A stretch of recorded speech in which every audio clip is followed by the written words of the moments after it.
Hello everyone, welcome back to our YouTube channel. నిన్న నేను unit 3 మీద వీడియో చేసి అప్లోడ్ చేశా. ఈరోజు యూనిట్ 2 మీద చేస్తున్నా. సోలార్ గురించి ఈ యూనిట్ 2.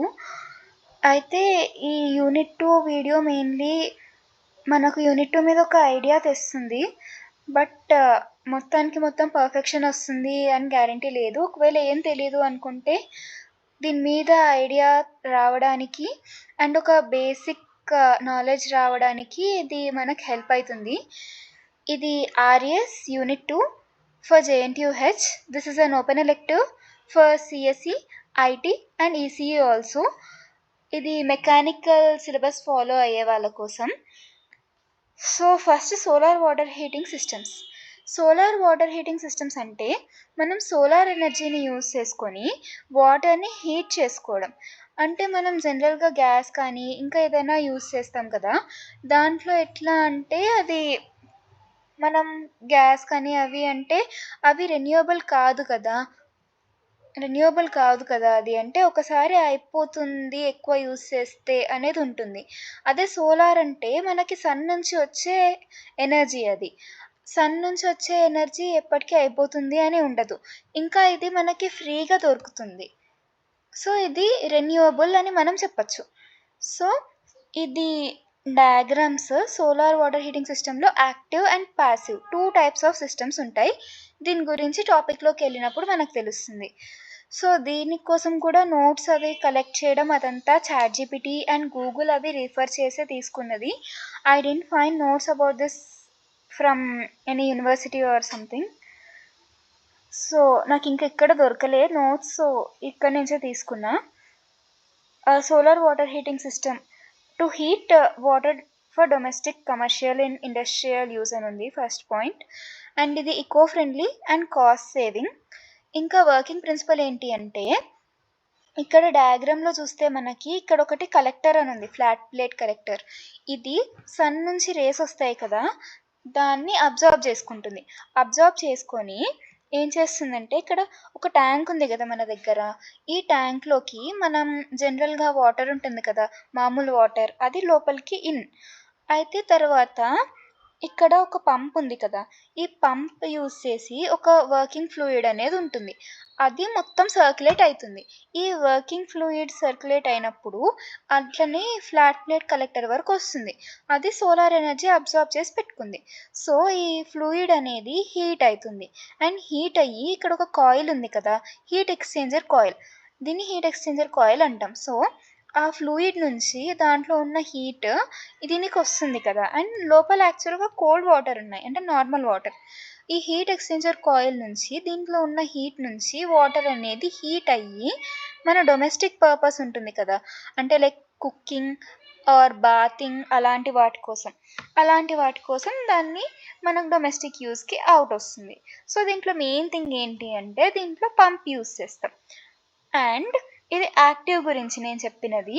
అండ్ ప్యాసివ్ది కూడా వర్కింగ్ సిమిలర్గా ఉంటుంది. బట్ ఏంటి అంటే దీంట్లో పంప్ ఉండదు. పంప్ ఉండదు అంటే వర్కింగ్ ఫ్లూయిడ్ కూడా ఉండదు ఆటోమేటికలీ. ఈ ట్యాంక్లోకి, స్టోరేజ్ ట్యాంక్లోకి వాటర్ వస్తుంది కదా, అయితే ఆ వాటర్ డైరెక్ట్గా ఇక్కడ కలెక్టర్ ఉంది కదా, అట్లనే ఇది బ్యాచ్ కలెక్టర్, ఇది ఫ్లాట్ ప్లేట్ కలెక్టర్. ఈ బ్యాచ్ కలెక్టర్లోకి వాటర్ వెళ్తుంది. ఈ బ్లూ లైన్ ఉంది కదా, అది మామూలు వాటర్ వెళ్ళడం చూపిస్తుంది. అండ్ సోలార్ ఎనర్జీని అది స్టోర్ చేసుకొని ఉంటుంది కదా, ఆ ఎనర్జీ తోటి ఈ వాటర్ అనేది హీట్ అయ్యి మళ్ళీ ట్యాంక్లోకి వెళ్తుంది. ఈ వాటర్ అనేది హీట్ అయ్యి లోపలికి వెళ్ళినాక మళ్ళీ కోల్డ్ వాటర్ని మళ్ళీ తీసుకొని ఇదే సర్క్యులేట్ అవుతూ ఉంటుంది. ఈ ప్రాసెస్లో మనకి వాటర్ అనేది హీట్ అవుతుంది. ఇక్కడ ఇది వర్కింగ్ ప్రిన్సిపల్ ఇదే ఉంది. బట్ కొంచెం నేను చెప్పిన పాయింట్స్ తీసుకొని ఎక్స్పాండ్ చేసి రాస్తే ఎగ్జామ్లో బాగుంటుంది.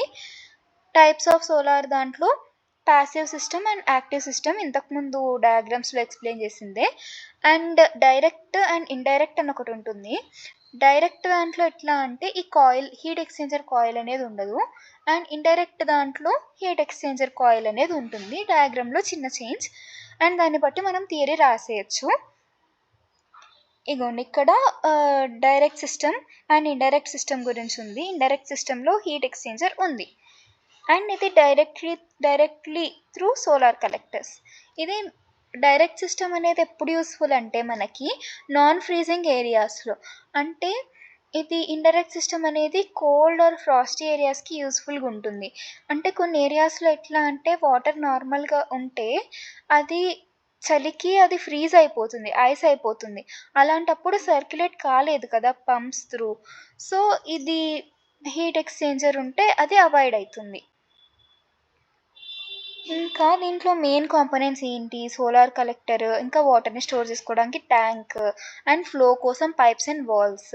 ఇంకా యాక్టివ్ సిస్టమ్‌లో చూస్తే మనకి పంప్ వాడినాం. ఇంకా అడ్వాంటేజెస్ ఏంటి అంటే మనకి సోలార్ ఎనర్జీ ఫ్రీ, ఇంకా ఎలక్ట్రిసిటీ బిల్ తగ్గుతుంది దీని నుంచి, ఎకో ఫ్రెండ్లీ ఇది, అండ్ మెయింటెనెన్స్ తక్కువ పడుతుంది. ఇంకా 15-20 ఇయర్స్ వచ్చేస్తుంది వన్స్ మనం ఇన్‌స్టాల్ చేసి పెట్టుకుంటే. అండ్ లిమిటేషన్స్ ఏంటి అంటే క్లౌడీ ఆర్ రెయినీ డేస్‌లో ఇదంతా అంత ఎఫెక్టివ్‌గా ఉండదు. ఇంకా సన్ రిచ్ రీజియన్స్‌లో అంటే ఎండ మంచిగా ఉండే రీజియన్స్‌లో ఇది చాలా యూజ్‌ఫుల్. అండ్ కరోజన్ అంటే తుప్పు పట్టిన పైప్స్‌లో అట్లా పాసిబిలిటీ ఉంది. ఇంకా బ్యాకప్ సిస్టమ్ మేబీ రిక్వైర్డ్. ఎందుకంటే ఇప్పుడు వర్షం వస్తున్నా, క్లౌడీ ఉన్నప్పుడు కూడా ఎండ రాకపోతే ఇప్పుడు హీట్ అనేది కాదు. అప్పుడు వాటర్ హీట్ అవ్వదు. అప్పుడు మనకి వాటర్ హీట్ కాకుండా చల్లనీళ్ళు వాడలేం కదా! సో మనకి బ్యాకప్ సిస్టమ్ వేరే ఉండాలి హీట్ చేసుకోవడానికి. లైక్ మన గ్యాస్ స్టవ్ కానీ అట్లాంటిది ఉండడం మినిమం. అండ్ ఇక్కడ డ్రాయింగ్ కోసం చిన్న సజెషన్ ఏంటంటే ఈ కలెక్టర్ ప్లేట్ ఉండాలి, రూఫ్ మీద ఉన్నట్టు ఉండాలి. అండ్ వాటర్ పైప్ స్టోరేజ్ ట్యాంక్కి వెళ్తున్నట్టు, hot water outlet to home అని, optional pump in active system. అంటే యాక్టివ్ సిస్టమ్ ఉంటే మాత్రమే పంప్ గీయాలి, లేకపోతే పంప్ గీయకూడదు. సో ఇది కన్క్లూజన్. సన్ రిచ్ కంట్రీస్‌లో బావుంటుంది. లైక్ ఇండియాలో మంచిగా యూజ్ అయితుంది. ఇంట్లో, హాస్పిటల్స్‌లో, హాస్టల్స్‌లో, ఇండస్ట్రీలో యూజ్ అయితుంది. అండ్ సస్టైనబుల్ ఎనర్జీ సొల్యూషన్ ఇది మెయిన్‌గా మనం హైలైట్ చేయాలి. And heating and hot water system. అంటే ఇంతకుముందు టాపిక్‌లో మనం ఎట్లా చూసినామంటే జస్ట్ వాటర్‌ని హీట్ చేసుకోవడానికి చూసినాం హాట్ వాటర్ కోసం. అండ్ ఒకవేళ మనకి రూమ్‌లో చాలా చల్లగుంది అండ్ రూమ్ హీట్ చేసుకోవాలి, హీట్‌గా ఉండాలి, వేడిగా ఉండాలి అంటే అప్పుడు ఈ స్పేస్ హీటింగ్ కూడా వాడతాం. So heating and hot water systems అనేది ఒక కంబైన్డ్ సిస్టమ్ లాగా మనం చెప్పొచ్చు. ఇవి వాటర్ హీట్ చేసుకోవడానికి, స్పేస్ హీట్ చేసుకోవడానికి ఒకటే దాని త్రూ. ఇది వర్కింగ్ ప్రిన్సిపల్ ఏంటి అంటే సోలార్ కలెక్టర్స్ హీట్‌ని అబ్జార్బ్ చేసుకుంటుంది. అండ్ వాటర్ కోసం అయితే హీట్ ట్రాన్స్ఫర్ ఫ్లూయిడ్ నుంచి వాటర్ హీట్ చేస్తుంది. ఇంతకుముందు చెప్పినట్టే దీనికి వాటర్ కోసం అయితే ఇట్లా అని రాయాలి. అండ్ స్పేస్ హీటింగ్ కోసం వస్తే మెయిన్‌గా మనకి ఎయిర్ డక్ట్స్ అని ఉంటాయి. ఎయిర్ డక్ట్స్ నుంచి దాంట్లో అది వేరే ఫ్లూయిడ్ ఉంటుంది ఎయిర్ హీట్ చేయడం కోసం. ఆ ఫ్లూయిడ్ హీట్ అయ్యి మనకి ఇక్కడ ఎట్లా అంటే ఫ్లోర్ కింద కొన్ని చోట్ల ఇట్లా డక్ట్స్, పైప్స్ లాంటివి ఉంటాయి. అక్కడ ఆ ఫ్లూయిడ్ త్రూ హీట్ అనేది పంపిస్తే అక్కడ మళ్ళీ ఫ్లూయిడ్ చల్లగయ్యేంత వరకు ఒకవేళ మళ్ళీ ఫ్లూయిడ్ చల్లగయినాక మళ్ళీ సేమ్ ప్రాసెస్ కంటిన్యూ అవుతుంది. ఇక్కడ నాకు డయాగ్రామ్ కరెక్ట్‌గా దొరకలేదు దీనికి. Better if you search this in Google or వేరే మెటీరియల్స్ ఏమైనా రిఫర్ చేస్తే బెటర్. నాకు డయాగ్రామ్ కరెక్ట్‌గా దొరకలేదు. మళ్ళీ పెడితే మిస్‌గైడ్ చేసినట్టు అయితుంది అని నేను పెట్టలే. ఇది అప్లికేషన్స్ ఎట్లా అంటే హోమ్, హాస్పిటల్స్, స్విమ్మింగ్ పూల్స్ అవన్నీ కామన్‌గా రాసేయడమే. అడ్వాంటేజెస్ ఏంటి అంటే జనరల్‌గా సోలార్ ఎనర్జీ ఫ్రీ ఇంతకుముందు చెప్పినట్టే. లిమిటేషన్స్ మళ్ళీ ఇంతకుముందు ఆన్సర్ లెక్కనే రాయాలి. ఇక్కడ ఆన్సర్ డబల్ వచ్చింది. ఇంకా ఇది sizing of pipes and wind ducts in solar energy system. ఇది మన నెక్స్ట్ టాపిక్. ఇది మెయిన్లీ దేని గురించి అంటే మనం వాటర్ని హీట్ చేసుకుంటే సోలార్ది ప్రాసెస్ యూస్ చేసి సోలార్ వాటర్ హీటర్స్ యూస్ చేస్తే అప్పుడు ఈ వాటర్ని అక్కడ వాటర్ని కానీ ఫ్లూయిడ్ని కానీ కలెక్టర్ దగ్గరకు పంపించాలంటే పైప్ ఉండాలి. అండ్ వాటర్ని ట్యాంక్ దగ్గరకు పంపించాలి అంటే పైప్ ఉండాలి. అండ్ మళ్ళీ ఆ హీట్ చేసిన వాటర్ మన దగ్గరికి రావాలి అంటే దానికి కూడా పైప్ ఉండాలి. అండ్ విండ్ డక్ట్స్ ఏంటి అంటే మనకి ఎయిర్ సప్లై చేయడానికి వాటికి డక్ట్స్ అనేవి ఉండాలి కదా, సర్క్యులేషన్ ఉండడానికి. ఒక దగ్గర నుంచి ఒక దగ్గరికి ఎయిర్ని పంపించాలంటే విండ్ డక్ట్స్, వాటర్ని పంపించాలి అంటే pipes sorry not pumps. Sizing అనేది ఇవి పైప్స్ ఆర్ ఇవి డక్ట్స్ అనేవి కరెక్ట్ సైజులో ఉండడం మనకి చాలా ఇంపార్టెంట్. ఎందుకంటే ఒకవేళ పైప్ మరీ చిన్నగా ఉంది అంటే ప్రెషర్ లాస్ ఉంటుంది మనకి, అండ్ ఫ్రిక్షన్ తోటి కూడా ప్రాబ్లం అవుతుంది. అంటే ఇప్పుడు మ్యాక్సిమం ఎఫిషియన్సీని మనం యూస్ చేసుకున్నట్టు కాదు. And we have to ensure proper flow rate. అయితే ఇక్కడ ఎట్లా అంటే మరీ చిన్నగా ఉండకూడదు. మరీ చిన్నగా ఉంటే ఇప్పుడు ఇంకా ఎఫిషియన్సీ వస్తుంది, బట్ మనం దాన్ని యూటిలైజ్ చేసుకోనట్టు. అండ్ ఇప్పుడు మరీ పెద్దగా ఉంటే వాటర్ హీటింగ్కే అనుకుందాం, మరీ పెద్దగా ఉంటే ఆ పెద్దదానికి పైప్ కావాలి అంటే దానికి మెటీరియల్ కాస్ట్ ఎక్కువ. ఇంకా మెటీరియల్ కాస్ట్ ఒకటేనా అంటే ఇంకా కూడా ఒక పెద్ద డిసడ్వాంటేజ్ ఉంది. ఏంటంటే అది వాటర్ ఆ పెద్ద పైప్ నుంచి వెళ్ళేటప్పటికి చల్లగా అయిపోయి మనకు వస్తుంది. అప్పుడు నో యూస్ కదా చల్ల వాటర్ వస్తే. And next sizing of wind డక్ట్లో కూడా ఇలాంటి ప్రాబ్లమ్సే ఉంటాయి. మరీ చిన్నగా ఉంది అంటే విండ్ డక్ట్, అప్పుడు ఆ విండ్ అనేది ఎయిర్ ఫ్లో అక్కడ డక్ట్లోనే స్ట్రక్ అయిపోతుంది, మనకు రాదు, ప్రెషర్ డ్రాప్ ఉంటుంది. సో ఇవన్నీ కన్సిడర్ చేసుకొని మనకి ఏం చెప్పగలుగుతామంటే wind duct or that water pipes should be of correct size. ఇవి పైప్ అది సోలార్ కలెక్టర్స్కి పైప్స్ అండ్ విండ్ దానికి డక్ట్స్ అని గీసి పెట్టేయండి. డయాగ్రామ్ కోసం సజెషన్ ఇది నేను చెప్తున్నది. అండ్ ఎకనామిక్ అనాలిసిస్ అనేది మనం సోలార్ గురించి సోలార్ సిస్టమ్ సోలార్ వాటర్ కానీ ఏదైనా సోలార్ది పెట్టుకునేటప్పుడు ఎకనామిక్ అనాలిసిస్ అనేది చాలా ఇంపార్టెంట్. బికాస్ ఎకనామిక్ అనాలిసిస్ మనకి ఇది మనం పెడుతున్న కాస్ట్, దీని ఇన్స్టాలేషన్కి కానీ దీనికి ఇన్వెస్ట్ చేస్తున్న మనీ వర్తియా కాదా అనేది తెలుసుకోవడానికి మనకి ఇది హెల్ప్స్ అలాట్ అనమాట. దీంట్లో కీ ఆబ్జెక్టివ్స్ ఏంటి అంటే టోటల్ కాస్ట్ ఎస్టిమేట్ చేయడం, అండ్ ఫైనాన్షియల్ రిటర్న్, మనం పెట్టిన మనీ మనకి రిటర్న్ వస్తుందా రాదా అని, ఇంకా pay back period and viability. వీటి గురించి మనం ముందు చూస్తాం. సో బేసిక్ టర్మ్స్ ఏంటి అంటే క్యాపిటల్ కాస్ట్. సో మనం సోలార్ది ఏదైనా ఇన్స్టాల్ చేసుకోవాలి అంటే ఇట్స్ నాట్ ఫ్రీ కదా, ఎక్విప్మెంట్కి ఇంత పెట్టాలి. అవి సోలార్వి మనకు బోర్డ్స్ అవి సంథింగ్ దొరుకుతాయి కదా, వాటికి మనం మనీ పెట్టి కొనుక్కోవాలి. అండ్ ఇన్స్టాలేషన్కి మనీ పడుతుంది. సో దీన్ని క్యాపిటల్ కాస్ట్ అని అనొచ్చు మనం. అండ్ ఆపరేటింగ్ కాస్ట్ అంటే అది మనం క్లీన్ చేసుకుంటూ ఉండాలి అండ్ మెయింటెనెన్స్ చేస్తూ ఉండాలి దానికి, ఒకవేళ పార్ట్స్ అది ఏమైనా మార్చేది ఉన్నా ఏమన్నా. ఇంకా లైఫ్ సైకిల్ కాస్ట్ అంటే ఏంటి అంటే మనం ఇన్స్టాల్ చేసుకున్నప్పుడు దాని cost plus maintenance cost plus దీని లైఫ్ సైకిల్ అంటే ఇది మనం మొత్తం యూస్ చేయడం అయిపోయినాక ఏవైతే పార్ట్స్ అవి ఉంటాయో దాని నుంచి మనం తీసుకోగలిగే కాస్ట్. అంటే ఏం లేదు, మెయిన్గా మిగిలిన పార్ట్స్ని దాన్ని యూస్ చేయడం అయిపోయినాక అమ్మితే ఎంత వస్తుంది అనేది తీసేసి మెయింటెనెన్స్ ప్లస్ ఇన్స్టాలేషన్ కాస్ట్ మాత్రమే కన్సిడర్ చేస్తే అది లైఫ్ సైకిల్ కాస్ట్. ఇంకా ఇది ఉంది కదా, next end of the life parts అమ్మేస్తే మనకి ఎంత వస్తుంది అని మాట్లాడుకున్నాం కదా, అది ఇది. సో పే బ్యాక్ పీరియడ్ అంటున్నాం కదా అప్పటి నుంచి. సో పే బ్యాక్ పీరియడ్ అంటే ఏంటి అంటే time to recover initial investment through savings. అంటే నేను 40,000 పెట్టి ఇప్పుడు ఇన్స్టాల్ చేసుకుంటే మొత్తం ఈ సిస్టమ్ అంతా, అండ్ ఇప్పుడు నాకు ఎలక్ట్రిసిటీ బిల్ మిగిలించడానికే కదా నేను ఇదంతా చేస్తున్నది. అండ్ ఇప్పుడు నాకు ఇయర్కి 10,000 మిగిలింది ఎలక్ట్రిసిటీ బిల్ అంటే నాకు 10,000 ప్రాఫిట్ అన్నట్టు అక్కడ. అంటే నాకు 10,000 లెక్క యేసుకుంటే ఇయర్‌కి 10,000 అంటే 4 ఇయర్స్‌కి 40,000 which is equal to the cost which I invested in the beginning. So 4 years is my pay back period. And net present value అంటే ఇప్పుడు మనకందరికీ ఏం తెలుసు అంటే ఇన్ఫ్లేషన్ గురించి తెలుసు మనకి. ఇన్ఫ్లేషన్ అంటే ఏంటి అంటే ఫ్యూచర్‌లో మనీ వాల్యూ తగ్గిపోవడం. ఫ్యూచర్‌లో మనీ వాల్యూ తగ్గుతుంది కదా! దాన్ని బట్టి మనం కాస్ట్‌ని ఎస్టిమేట్ చేయడం. ఇప్పుడు 10,000 నాకు వస్తుంది అనుకుంటున్నాం కదా! ఇప్పుడు నేను ఇది సోలార్‌ది మొత్తం పెట్టుకున్నందుకు నాకు 10,000 ప్రాఫిట్ అనుకుంటున్నా. కానీ ఇప్పుడు 10,000కున్న వాల్యూ నెక్స్ట్ ఇయర్ తగ్గిపోవచ్చు. ఇప్పుడు 9,000కి ఎంతుందో నెక్స్ట్ ఇయర్ 10,000కి అంత వాల్యూ రావచ్చు. అండ్ సిమిలర్‌లీ అట్లనే తగ్గుకుంటూ పోతుంది.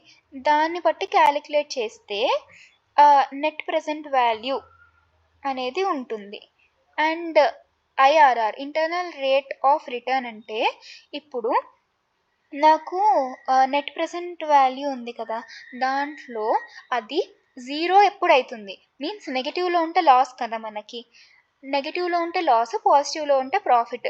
అట్‌లీస్ట్ 0లో ఉంటే నో ప్రాఫిట్, నో లాస్ అన్నట్టు. ఏ ఇంట్రెస్ట్‌కి నాకు ఏ ఇంట్రెస్ట్ రేట్‌కి నాకు ఎన్‌పీవీ 0 అయితుంది అనేది మనం ఇక్కడ చూస్తాం ఎన్‌పీవీలో. అండ్ బెనిఫిట్ కాస్ట్ రేషియో అంటే టోటల్ బెనిఫిట్స్ ఎంత ఉంటాయి అని. అండ్ మెయిన్‌గా వీటి గురించి మాట్లాడేటప్పుడు మనం చూసుకోవాల్సింది ఏంటి అంటే మనం ఇప్పుడు 40,000 అనుకుంటున్నాం. 40,000 ఇన్‌స్టాలేషన్‌కి అయితుంది అనుకుంటున్నాం. అదే మనీ నేను బ్యాంక్‌లో పెట్టినా అంటే నాకు సంథింగ్ ఇంట్రెస్ట్ వస్తుంది కదా! ఆ ఇంట్రెస్ట్ వస్తుంది. ఆ ఇంట్రెస్ట్ రేట్ నాకు ఒకవేళ 12% ఉంది. అండ్ ఇది ఇన్‌స్టాల్ చేసుకొని నేను ఎలక్ట్రిసిటీకి వాడుకుంటే అది 10% ఉంటే 12% ఎక్కువ కదా! అయితే అప్పుడు నాకు ఏది బెనిఫిషియల్ బ్యాంక్‌లో మనీ ఇన్వెస్ట్ చేసుకోవడం బెటర్. ఒకవేళ దేనికి ఎక్కువొస్తే దానికెళ్ళిపోతాం మనం. ఇప్పుడు 12% వచ్చింది అనుకో, ఆ 10% తీసుకొని నేను ఎలక్ట్రిసిటీ బిల్ కట్టుకుంటా. అండ్ 2% ఈస్ ప్రాఫిటే కదా! అండ్ ఇప్పుడు 10% అనుకుంటున్నామంటే ఇప్పుడు సోలార్ నుంచి నాకు వచ్చేది. దాంతో కంపేర్ చేసుకుంటే 2% లాస్ నాకు. ఇంకా బెనిఫిట్ కాస్ట్ రేషియోలో ఏముంటుందంటే ఇప్పుడు నేను రూ. 1 పెట్టిన. రూ. 1 పెడితే నాకది 1.5 సేవ్ చేసింది అంటే నాకు 0.5 పైసా ప్రాఫిట్ కదా అక్కడ. అది. ఇంకా రూ. 1 పెడితే నాకు రూ. 2 వస్తుంది అంటే అది ఇంకా సూపర్ ప్రాఫిట్. ఒకవేళ నేను రూ. 1 పెట్టినా నాకు 0.8 పైసా సేవ్ అయితుంది అంటే నాకు అక్కడ 2 పైసా లాస్ కదా! అట్లా చూసుకోవాలి దీంట్లో. మెయిన్‌గా ఇలాంటివి ఎక్స్‌ప్లెయిన్ చేయాలి ఇక్కడ. ఇక్కడ చూడండి ఇది సోలార్ ప్యానెల్ కాస్ట్ 60,000 పడింది. యాన్యువల్ సేవింగ్ 12,000 పడింది. సో పే బ్యాక్ పీరియడ్‌కి ఫార్ములా ఏంటి అంటే initial cost by annual savings. Like ఇక్కడ 60,000 బై 12,000 ఈజ్ ఈక్వల్స్ టు 5. దీన్ని మనం ఇయర్స్ లెక్క చూస్తాం. సో 5 ఇయర్స్‌లో నేను పెట్టింది నాకు రిటర్న్ వస్తుంది.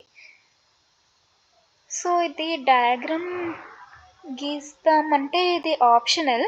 లైక్ ఇన్పుట్ కాస్ట్ అలా సంథింగ్ చార్ట్స్ అవి గీసి చూపియాలి. సో ఇది మీ ఇష్టం. అండ్ సిస్టమ్ ఆప్టిమైజేషన్ అంటే మనకి మన సిస్టమ్ ఏదైతే ఉంటుందో సోలార్ ఎనర్జీ సిస్టమ్ దాన్ని హై ఎఫిషియన్సీ తెచ్చుకోవడానికి విత్ లోయెస్ట్ కాస్ట్ చేయడాన్ని ఆప్టిమైజేషన్ అంటారు. జనరల్‌గా ఇది ఏం ఎన్ష్యూర్ చేస్తుంది అంటే ప్యానెల్స్, ఇన్వర్టర్స్, బ్యాటరీస్, వైరింగ్ అన్నీ right sized and placed for maximum efficiency and minimum losses. ఇప్పుడు మన గోల్ ఏంటి అంటే మనం ప్రొడ్యూస్ చేయగలిగే ఎలక్ట్రిసిటీ మాక్సిమం ఉండాలి. అండ్ నాకు పడే కాస్ట్ తక్కువ ఉండాలి.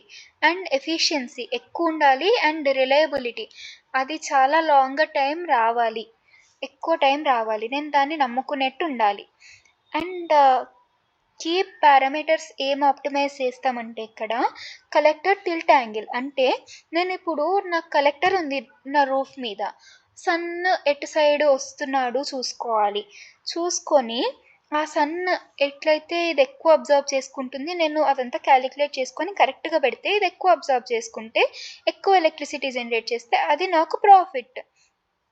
అండ్ ఓరియంటేషన్ అంటే ఇప్పుడు సౌత్ సైడ్ పెడితే సన్ వైపు మనకు తిరిగుంటే సోలార్ ప్యానెల్ అప్పుడు ఎక్కువ హీట్‌ని హీట్‌ని అండ్ రేడియేషన్‌ని అబ్జార్బ్ చేసుకుంటుంది. అండ్ నంబర్ ఆఫ్ ప్యానెల్స్ ఇప్పుడు నాకు కొంచెం ఎలక్ట్రిసిటీ కావాలి అంటే కొన్ని ప్యానెల్స్ ఒక్కటి పెట్టినా చాలు. అదే నాకు ఎక్కువ కావాలి నేను ఇండస్ట్రియల్ పర్పస్‌కి యూజ్ చేస్తున్నా అంటే ఎక్కువ పెట్టుకోవాలి ప్యానెల్స్. నంబర్ ఆఫ్ ప్యానెల్స్ అనేది ఆటోమేటికల్లీ ఇంక్రీజ్ అయితుంది. పైప్ ఆర్ డక్ట్ సైజింగ్ ఇంతకుముందు టాపిక్‌లో మనం పైప్ ఆర్ డక్ట్ సైజింగ్ చూసినాం కదా! దాని గురించి ఉంటుంది. కరెక్ట్ డక్ట్ సైజ్ ఉండాలి. Flow of fluid or air కోసం పైప్‌ది కానీ అలా. ఇంకా బ్యాటరీ కెపాసిటీ కరెక్ట్‌గా ఉండాలి. ఇన్వర్టర్ రేటింగ్ కరెక్ట్‌గా ఉండాలి. మెథడ్స్ ఏంటి అంటే ఇప్పుడు ట్రయల్ అండ్ ఎర్రర్. ఫస్ట్ నా ప్లేట్ ఉంది. ఆ కలెక్టర్ ప్లేటు ఒక యాంగిల్‌లో పెడతా. ఇప్పుడు ఎక్కువ వచ్చేస్తుందా? నెక్స్ట్ ఒక అమౌంట్ ఆఫ్ ఎనర్జీ అబ్జార్బ్ చేసుకుంటుందది. దాని నుంచి ఒక అమౌంట్ ఆఫ్ కరెంట్ ప్రొడ్యూస్ అయితుంది. నెక్స్ట్ ఇంకొక యాంగిల్‌లో పెడతా. దాని నుంచి ఇంకొక అమౌంట్ ఆఫ్ ఎలక్ట్రిసిటీ ప్రొడ్యూస్ అయితుంది. ఇట్లా నేను ట్రై చేస్తూ ది బెస్ట్ ఏంటి అనేది చూసుకొని నాకు తెలుస్తుంది కదా! అప్పుడు దాన్ని బట్టి నేను అది పెట్టుకుంటా. అండ్ మ్యాథమెటికల్ మోడల్స్ అంటే ఈక్వేషన్స్ అవి రాస్తారు కదా కొంతమంది. అది అడ్వాన్స్‌డ్ అనమాట. ఇండస్ట్రియల్ పర్పస్‌కి వాటికి యూజ్ చేస్తున్నప్పుడు ఇది చాలా ఇంపార్టెంట్ కూడా. అండ్ ఇప్పుడు ఈ డైరెక్షన్‌లో సన్ ఎంతొస్తుంది, ఈ డైరెక్షన్‌లో సన్ ఎంతొస్తుంది అని కొన్ని mathematical and physics formulas use చేస్తే ఇది మనకు తెలుస్తుంది. అండ్ ఎకనామిక్ ఎవాల్యుయేషన్ అంటే కాస్ట్ ఎంత పెట్టినా అండ్ నాకు బెనిఫిట్ ఎంత వస్తా ఉంది అని. ఆప్టిమైజేషన్‌కి ఎగ్జాంపుల్ ఏంటి అంటే టిల్ట్ యాంగిల్ కరెక్ట్‌గా సెట్ చేసుకోవడం బేస్డ్ ఆన్ లొకేషన్. ఇప్పుడు ఒక్కొక్కళ్ళ లొకేషన్‌కి ఒక్కొక్కటి ఉంటుంది కదా! దాన్ని బట్టి. ఇలా కొన్ని పాయింట్స్ ఉన్నాయి ఇక్కడ. బెనిఫిట్స్ ఆఫ్ ఆప్టిమైజేషన్ అంటే ఏంటి అంటే మనకి పెర్ఫార్మెన్స్ పెరుగుతుంది, ఇన్వెస్ట్‌మెంట్ తగ్గుతుంది అండ్ సేవింగ్స్ ఎక్కువుంటాయి. ఇంకా పే బ్యాక్ పీరియడ్ గూడా మనకి దీని నుంచి తొందరగా వచ్చేస్తుంది. ఇది ఇక్కడ ఎగ్జాక్ట్‌గా అయితే మెన్షన్ చేసలేదు. But it's an additional point. So, this is about second unit in RS. ఇంతకుముందు ఇంకొక యూనిట్ నేను ఇదే యూట్యూబ్ ఛానల్‌లో థర్డ్ యూనిట్ అప్లోడ్ చేశాను. Please check out that also. Thank you for watching this video.